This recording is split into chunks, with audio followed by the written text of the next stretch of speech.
Hi ಅಸ್ಲಾಮ್ ವಲೈಕುಮ್, welcome to my YouTube channel. ಎಲ್ಲರೂ ಹೇಗಿದ್ದೀರಾ? ಎಲ್ಲರೂ ಚೆನ್ನಾಗಿದ್ದಾರೆ ಅಂತ ತಿಳ್ಕೊತೀನಿ. ಈಗ ನಾನು ಸೋಯಾಬೀನಿದ್ದು ಪದಾರ್ಥ ಮಾಡ್ತಾ ಇದ್ದೇನೆ. ಅದರಲ್ಲಿ ಸೋಯಾಬೀನ್ 1 ಕಪ್ ಸೋಯಾಬೀನ್ ತಗೊಂಡು ಒಂದು ಸ್ವಲ್ಪ ಉಪ್ಪು ಹಾಕಿ ನೀರಲ್ಲಿ ಬೇಯಿಸಲಿಕ್ಕೆ ಇಟ್ಟೆ ಸಪ್ರೇಟ್.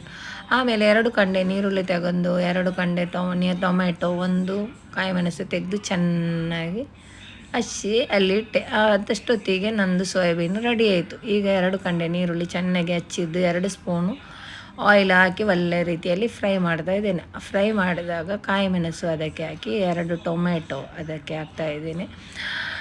ಅದಕ್ಕೆ ಸ್ವಲ್ಪ ಕರಿ ಲೀವ್ಸು, ಗರಂ ಮಸಾಲ, ಹೋಮ್ಮೇಡ್ ಗರಂ ಮಸಾಲ ಹಾಕಿದೆ, ಜೀರಿಗೆ ಹಾಕಿದೆ, 2 ಲವಂಗ, ಕೆತ್ತೆ ಮತ್ತು ಅದಕ್ಕೆ ಚಾಟ್ ಮಸಾಲ, ಸ್ವಲ್ಪ ಅರಿಶಿನ ಇಷ್ಟು ಹಾಕಿ ಒಳ್ಳೆ ರೀತಿಯಲ್ಲಿ ಉಪ್ಪು ಹಾಕಿ ಫ್ರೈ ಮಾಡಿದೆ. ಸ್ವಲ್ಪ ತಣ್ಣಗೆ ಆದಮೇಲೆ ಮಿಕ್ಸಿ ಜಾರಿಗೆ ಹಾಕಿ ಒಳ್ಳೆ ರೀತಿಯಲ್ಲಿ ರುಬ್ಕೋತಾ ಇದ್ದೇನೆ.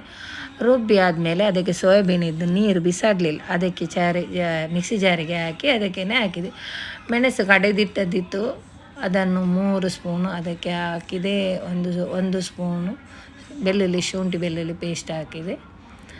ಅದು ಹಾಕಿ ಒಳ್ಳೆಯದಾಗಿ ಈಗ ನಮಗೆ ಎಷ್ಟು ಬೇಕು ಅಷ್ಟು ಹಾಕಿದರೆ ಆಯಿತು. ನಾನು ಕರಿ ಲೀವ್ಸ್ ಹಾಕಿದೆ ಮತ್ತು ನುಗ್ಗೆಕಾಯಿ ಸೊಪ್ಪು, ಕಸ್ತೂರಿ ಮೇಥಿ ಇಷ್ಟು ಹಾಕಿ ಒಳ್ಳೆ ರೀತಿಯಲ್ಲಿ ಕುದಿಸ್ತಾ ಇದ್ದೇನೆ. ನುಗ್ಗೆ ಸೊಪ್ಪು ಭಾರಿ ಒಳ್ಳೆಯದು.